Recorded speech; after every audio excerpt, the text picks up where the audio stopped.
স্বাস্থ্যৰ বৰ্তমান অলপ ভাল পাইছোঁ, বেছি পোৱা নাই। খোজকাঢ়িব নোৱাৰোঁ ভালকৈ, ভৰিটো খুচি ধৰে, কামুৰি ধৰে।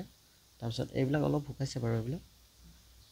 তাৰপিছত যিবিলাক হেৰি কৰিছে সিহঁতে এতিয়া নিৰ্দেশ দিছে হেৰি কৰিবৰ কাৰণে, এইটো কি কৰিব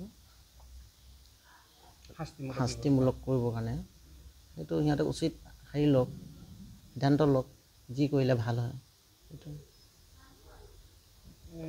যিহেতু বৰ্তমান ৰিজাৰ্ভ ক্ল'জ কৰা হৈছে দুজন আৰক্ষী আৰু তিনিজনৰ নিলম্বনো কৰিছে, এই ক্ষেত্ৰত আপুনি সুখী হোৱা নাই এতিয়ালৈকে।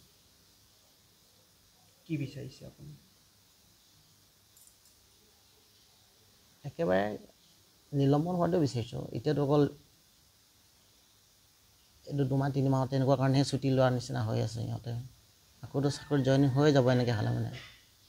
চাকৰিৰ পৰা একেবাৰে বৰ্খাস্ত কৰাটো হোৱাটো হয়।